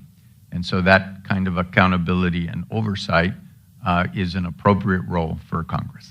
Thank you. And a last second, Mr. Whita, you had said earlier to me personally that you are not getting all of these taxpayer funds that are supposed to help with expanding U.S. production of critical minerals. Can you touch on that? What's happening to you and your company? I know that there was $140 million out there for expanding exploration out here in the western U.S. I have a pretty big exploration company. We haven't even heard of a dime of it. The lithium that we're doing right now, there was over $7 billion in there for securing lithium for EV batteries.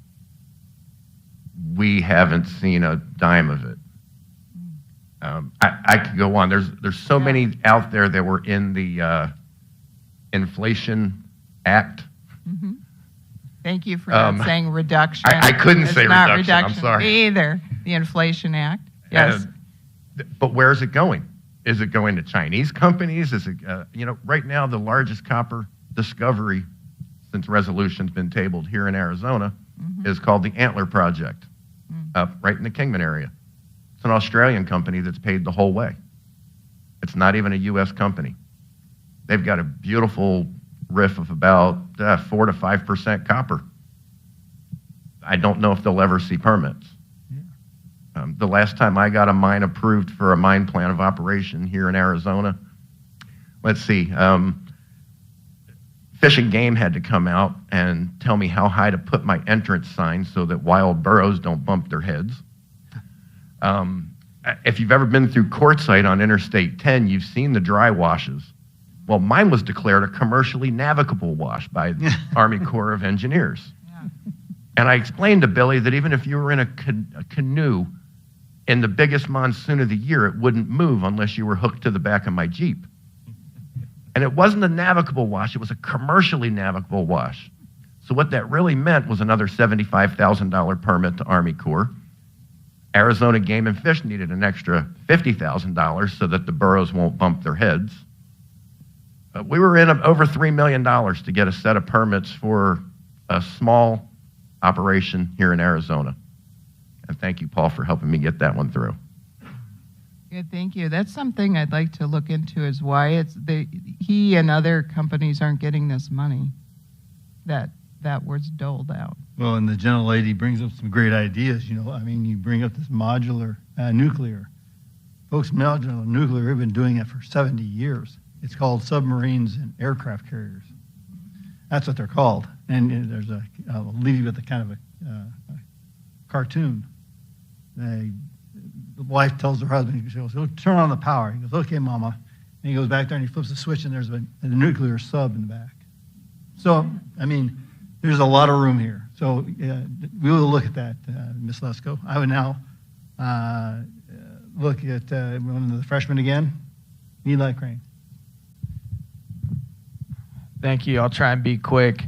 I do want to go back to something Mr. Cabrera and Congressman Gosar were talking about the cobalt mining in the Congo. Do you guys remember them talking about that?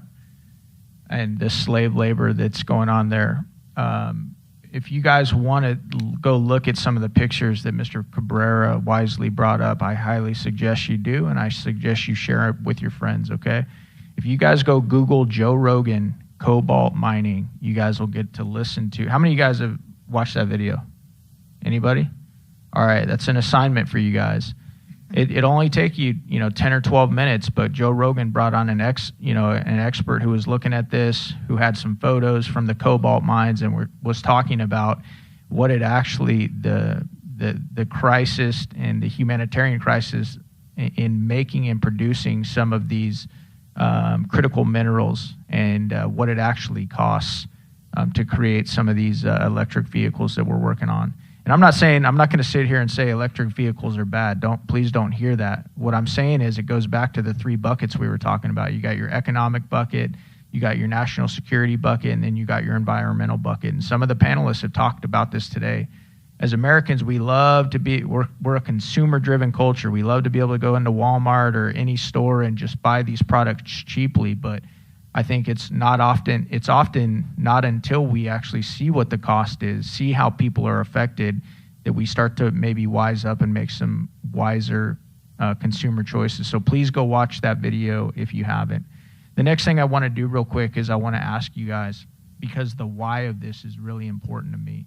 I said I'm not an expert in critical minerals, but I have served my country in the military for many years. I did 5 combat deployments. I love this country. I love the people here. And the only reason I ran for Congress is because I got so tired of seeing the foolishness and the self-destruction that I was talking about earlier. How many of you guys, by a show of hands, think that this administration, when you look at many of the things going on, what we're talking about today, the mining, the natural resources, us not using it but being perfectly fine, outsourcing it and buying it from other countries that are often enemies of ours. Do you guys think that by show of hands, how many of you guys think the causation of that is foolishness? By show of hands, how many of you think it's environmentally driven? It's an environmental conscious decision. That's why this administration is making these types of choices. Okay, we got a couple. That's fair. All right, what about corruption? Anybody? Whoa. All right. How about self-sabotage? Okay. No, I'm glad, because I think it's important that we understand and we look at the cause and what you guys are actually seeing, because those of you, and I think that it's a mixed bucket. I think that there's many of those things that I listed off that are the causation of what I consider to be very foolish, self-destructive policies. But the bottom line is, until we the people get loud and make sure our representatives on every side of the aisle know that this is a problem, they'll just keep coming up there to Washington, D.C., to the state Capitol House, and they'll continue to vote the same way, and this will never change. And guys, I'm going to tell you, that is the byproduct of having a government that's of, by, and for the people. When the people of the country are checked out, when they're complacent, when we're not educated, this is the very type of thing that you see, and nobody's held accountable. And it's up to us as citizens to hold our representatives and our elected officials accountable for this. So thank you guys for showing up. Thank you guys for getting educated. And please, go watch that video with Joe Rogan. I yield back my time. So I'm not the only one who gives assignments. We're going to go to the next freshman that's very talented, Wansis Kamani. Thank you, Mr. Chair. I will not be giving an assignment. Maybe that deserves a round of applause too, but no homework for me. I do just want to touch on something that Debbie mentioned, though, and I think it's very important regarding the permitting reform. That, in my mind, is a big piece of the issue and the big part of the problem, because it's, once again, we're all here accountable to the people that elected us. And obviously we have an executive branch that is also accountable, or should be accountable, to the people that elected that person as well. And the judges have their own checks and balances method. But it seems that the agencies are almost immune to accountability many times. And from Congress, that's our job. We have power of oversight, and we also have the power of the purse. These are 2 areas that we can really tweak. And then 7 months in now as a freshman, I'm learning that more and more as an appropriator, especially where you can add pressure for things to happen and get done and gain attention. You know, there's a lot of lip service going on in Washington. I think you know that, and it's been going on for a long time. You don't get people's attention until you start pointing the finger and squeezing resources out of whatever they want to be spending on that. And with permitting reform is a big part of this.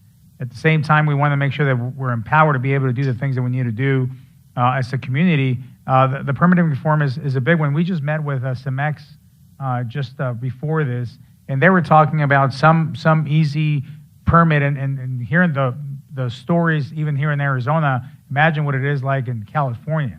I mean, no state is perfect, but I do think that Arizona has done a much better job than other states in this under the leadership of Misael Cabrera and others like him.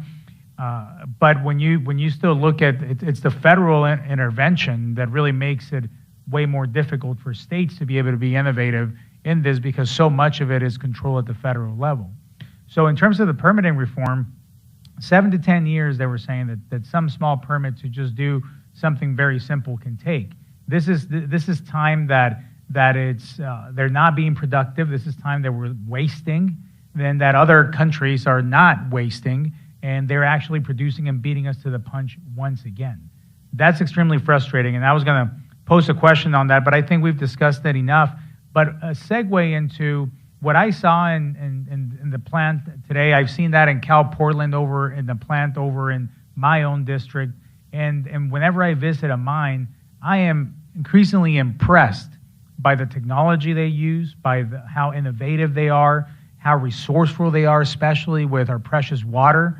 I mean, when you build the 5th largest city in the country in the middle of the desert, you do something well with water, right? And Arizona has been leading the way in that.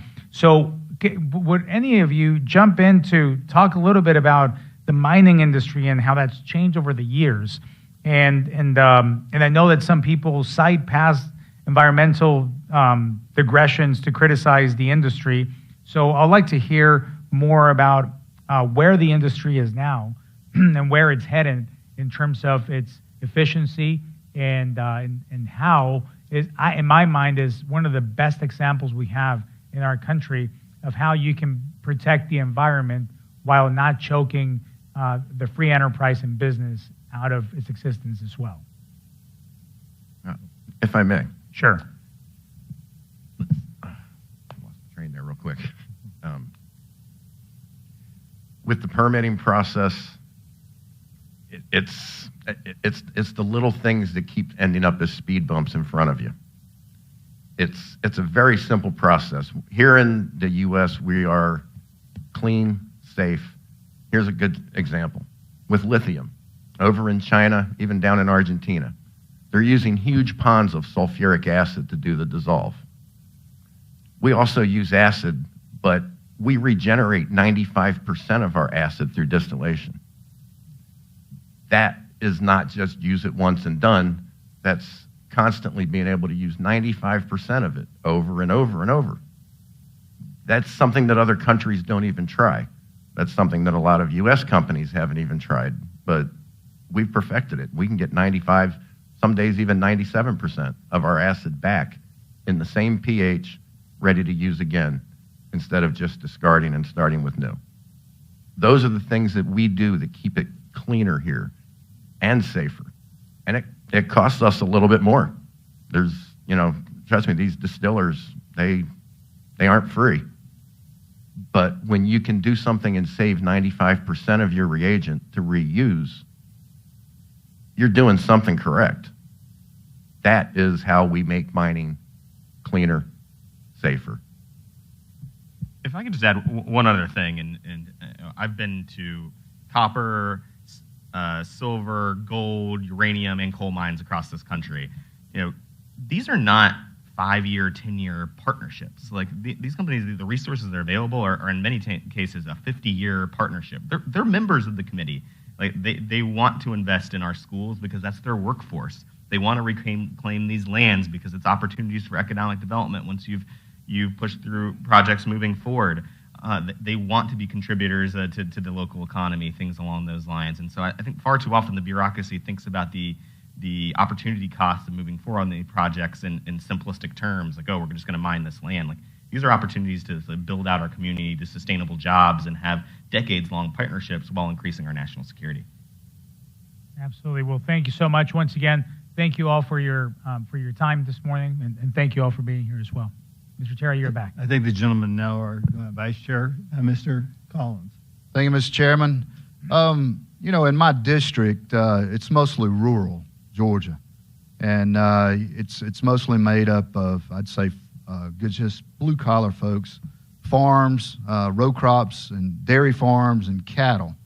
And I kind of want to talk about fertilizer for a minute, and I don't mean the fertilizer that comes out of the south end of a northbound cow.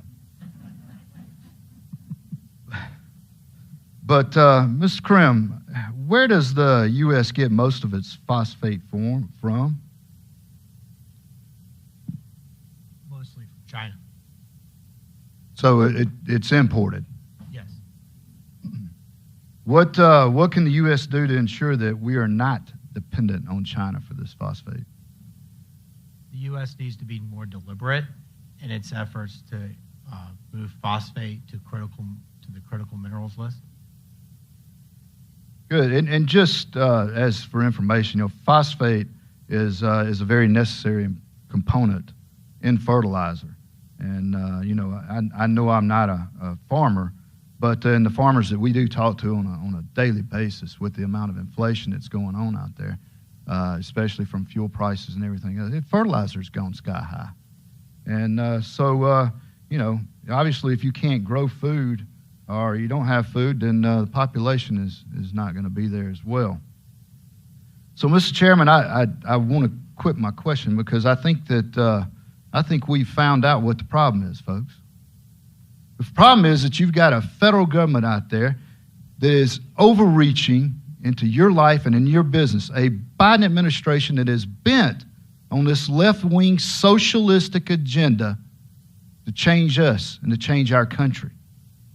We also have a federal agency out there, the federal agencies that are out of control. As a matter of fact, I'd say they don't even think they have to answer to you. They can submit a rule for comment. Yeah, you can send your comments in. Heck, they're not going to read them. They don't care. They don't care what you have to say. They're going to make the rule anyway.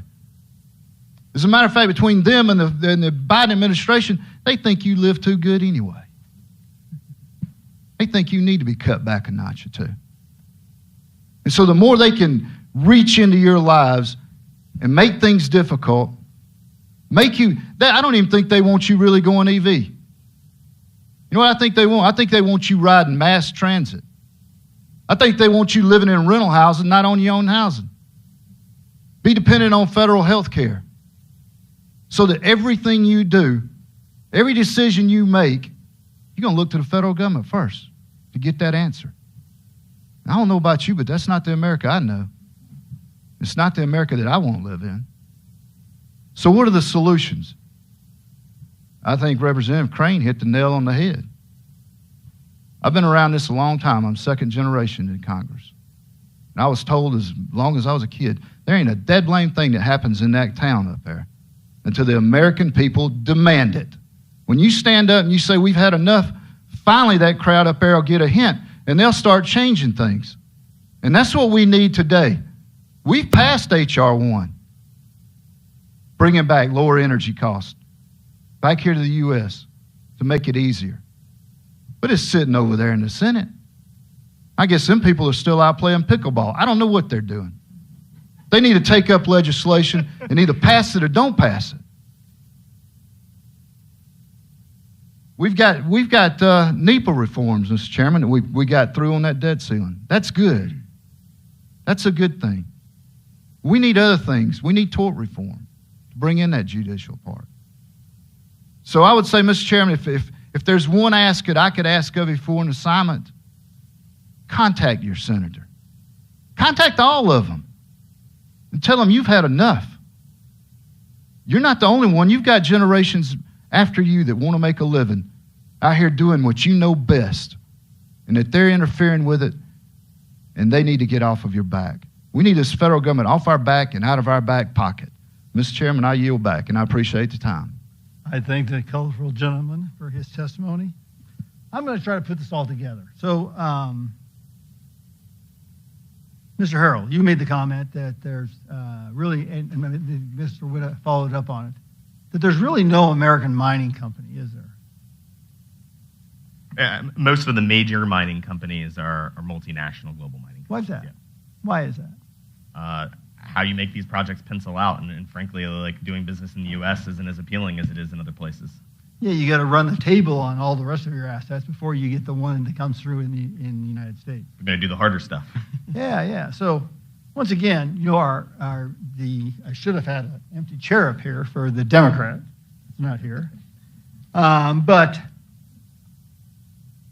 Mr. Cabrera, they keep bringing up the mining law of 1872. What is it about that mining law of 1872 that they're after? First of all, that law and how it's described is mischaracterized. That law has actually been amended dozens of times. So just because something is old doesn't mean that it is outdated. That's the first issue.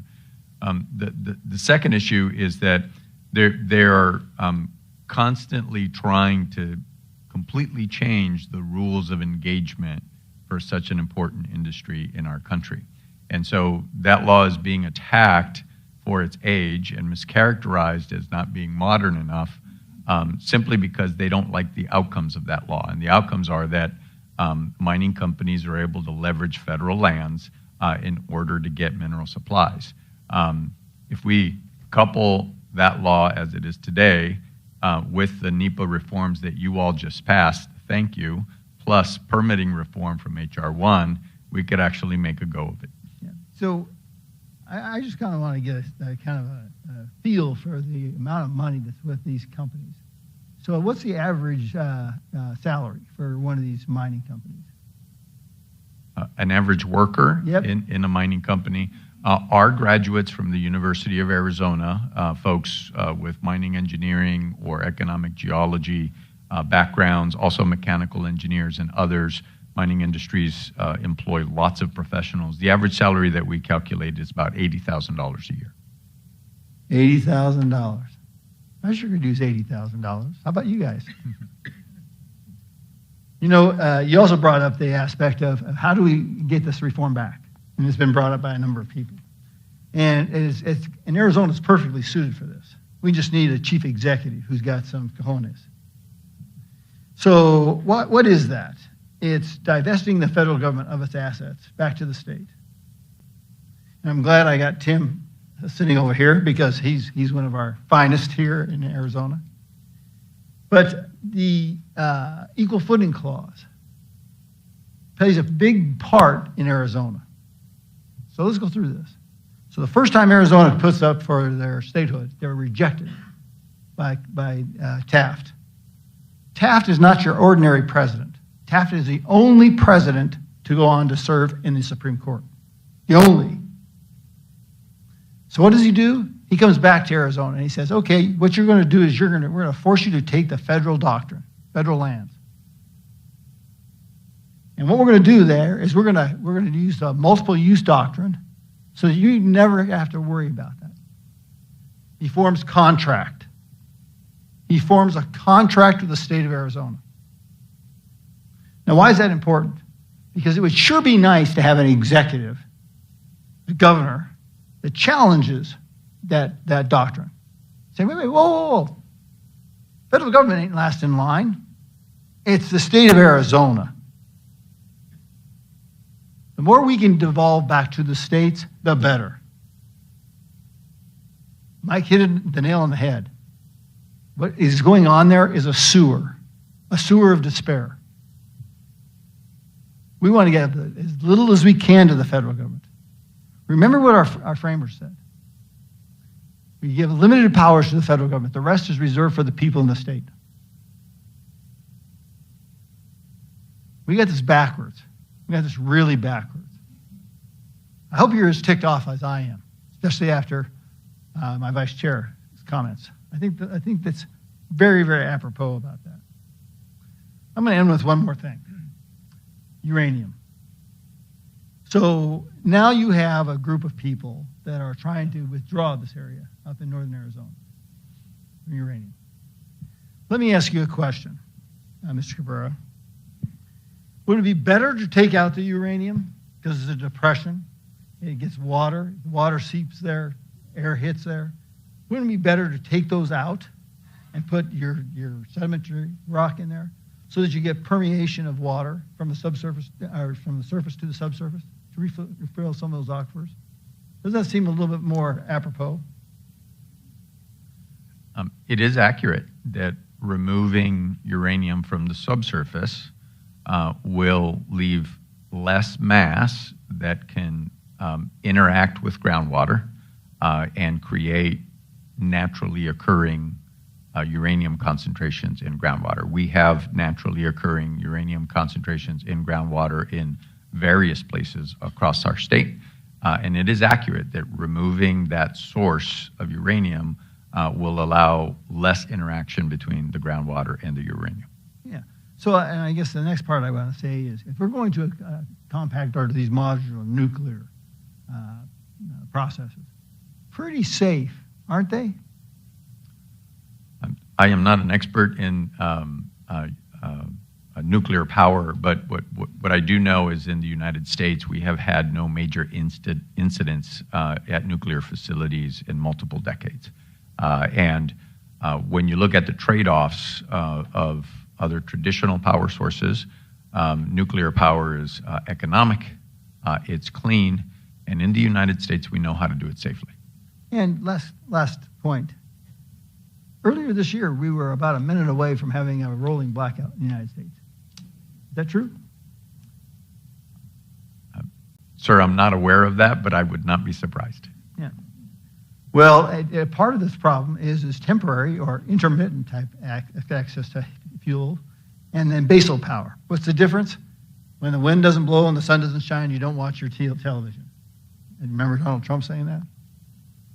Well, basal power, when you flip the switch, it's always on. 24/7, 365. So if you're utilizing all these renewables, and God, I'll tell you right now, I'm for all the above, because we don't need less energy, we need more energy, right? So I'm just taken back by that. I'm going to end with a question for every single one of you. What was the question that you most wanted to answer, and what's its answer? We'll start with you, Mr. Cabrera. The question that I most wanted to answer is, what are some simple things that we can do to accelerate permitting at the federal level?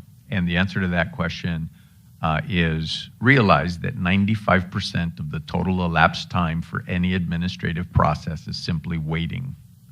In other words, there is no connection between quality or protection and time. Time is simply a waste. Private sector has realized that. If we just apply private sector streamlining techniques to federal permitting processes, we could accelerate federal permits by 90%, as we did in the state of Arizona. Thank you. Mr. Carlson, same question. The question that I hoped would be asked is, Jim, how do we hold federal agencies accountable? And so my response would be that when you have an opponent that is out to work against you, what do you do? And there you learn the rules that they're playing by. And the rules that the federal agencies have to abide by are the missions of the individual agencies: Bureau of Land Management, U.S. Forest Service, U.S. Fish and Wildlife Service, etc. So we learn what the rules are that those agencies have to go by, the statutes, and then we apply those statutes to the bureaucrats. Now, there's two levels of bureaucrats. There's appointees that come in with the administration, and then there's career bureaucrats that come in later. And so during the administrative processes, I believe it was Congressman Crim alluded to the comment period. No, it actually was your vice chair, alluded to the comment period. And during the comment period, that's Administrative Procedures Act. That's under the Administrative Procedures Act. That's where you address the agencies. And you do it technically, strategically, and then the last thing of my response is this, is bureaucrats exist on anonymity. That's how they get away with what they're doing. And so when we hold agencies accountable to their mission in life that was delegated by the Congress, and we hold bureaucrats accountable to what they're supposed to be doing and put pressure on them legitimately with dignity and respect, it works great. Thanks, Same Mr. question. Chair. I believe the question that needs that I would like to have been asked is how do we shift America's dependence from foreign adversaries to the United States? And I think what the answer would be is that our federal government, U.S. Congress, taking the lead in its oversight role, is to be very deliberate. China didn't just get here by accident. China was very deliberate in its actions. They've repeated over and over again their goals. They want to be in control of our global supply chains so that they can exert power over us. And not over us, but all of their adversaries, whether it's in the Pacific with regard to Taiwan and a host of other issues. They want to be able to control our supply chain so that we have to bow down at some point to their demands. And they're utilizing every mechanism at their disposal. They have a whole government approach to the way they do things, and they have a whole government approach to the way they're trying to infiltrate our democracy, not just at the federal level, but also at the state and local level. Mr. Chairman, we tiptoed it around a little bit today, but we can't spend our way out of this problem. In the end, we need a fundamental change of the paradigm on how we permit things in this country. If you believe that and I do, that we're going to have to double our grid in the next 30 years, and like you, I think that means more wind, more solar, more advanced nuclear, more geothermal, more CCUS, more gas production. We're going to have to build a lot of things in this country, both generation and storage and grid infrastructure and manufacturing tied to it. If you just back that out a little bit, and I'll give you some stats to underscore this, so like some modeling will say that means over that time period, 1,400 new projects a year would need to be permitted. That's 3 projects a day. There's no money that we can throw at the bureaucracy that's going to get them approving 3 projects a day. We have to do something fundamentally different to take our own economic competitiveness in our own hands. So you're actually telling me government's not the answer? Government's not the answer, no. Craig? Well, as you know, Congressman Gosar, rare earth elements have been a passion of mine for the last 20 years. It's a very easy solution, but it's mixed up in a federal matrix. The other 2 elements I spoke about today, tellurium, this is a byproduct of porphyry copper deposits. Rio Tinto is the only one recovering it right now. They only spent $2.9 million on the addition to their loop. That's peanuts. Antimony? The antimony, there's such wonderful deposits up through Idaho. This is another real low-hanging fruit. And right now, most of antimony is either being refined in China or in Oman. SPMP in Oman is one of the other companies that's doing it. Even if it's through offtake agreements from existing mines, because we just can't get refineries open quick enough. I could expand. My property is over 40 acres, and right now we're utilizing 10 acres for lithium. I could easily put in tellurium. We made this off of copper slimes. I could easily put in antimony and rare earths all on the property that I have right now under the permit that I have now through the EPA. There's just, it isn't like if you build it, they will come. I built it. The administration changed. I lost 75% of my customers. Yep. That's reality. That's where the rubber hits the road. 75% of my clients on public land were completely wiped out when this administration took charge. It's amazing that I can keep. I've never laid off an employee. We have our full staff. As to your question earlier, my employees start out at $88,000 a year.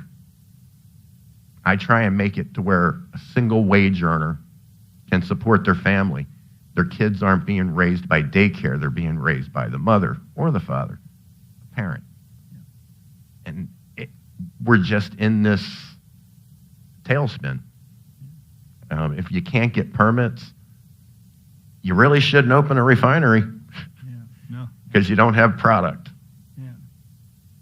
Well, and that goes, Craig, for if you've got a semiconductor plant, you better have the product to actually make semiconductors. Exactly. I don't care how big it is. It's not going to make any more if you don't have any product. And as mentioned earlier, we have plenty of germanium here. I know of a property out in Darwin, California that could do our whole germanium supply. We've got the Gordonville mine in Middle Tennessee that's just could take over all the gallium needs. And actually, when you get back to the question earlier on recycling the glass on solar panels, you can make the unicorn, the 5 or 6, 9 purity silica to be put back into the supply chain.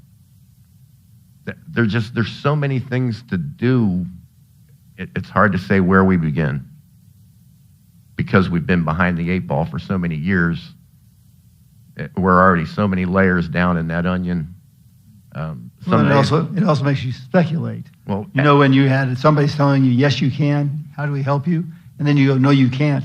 You're not going to have anybody. Well, it's almost like they're trying to pick up the dog turd from the clean end. There is no clean end. Pick it up. Exactly right.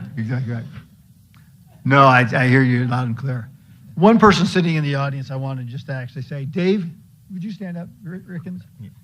Let me ask you a question. How much money has Resolution Copper put into mitigation in regards to that mine site?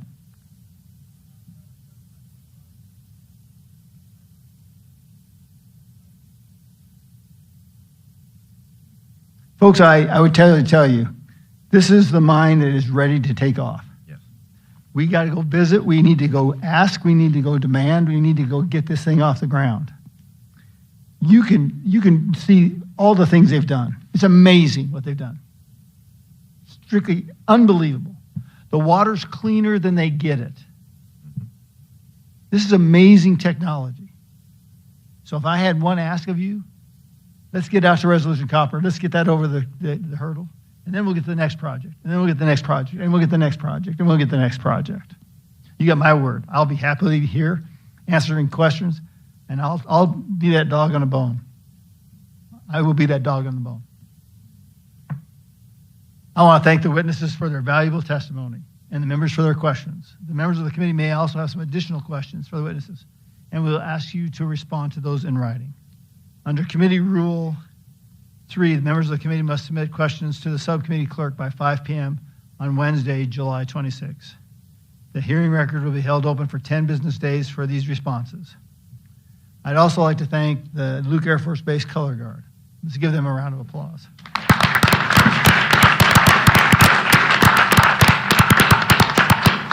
And I'd also like to single out everybody on that panel. So let's give them a round of applause.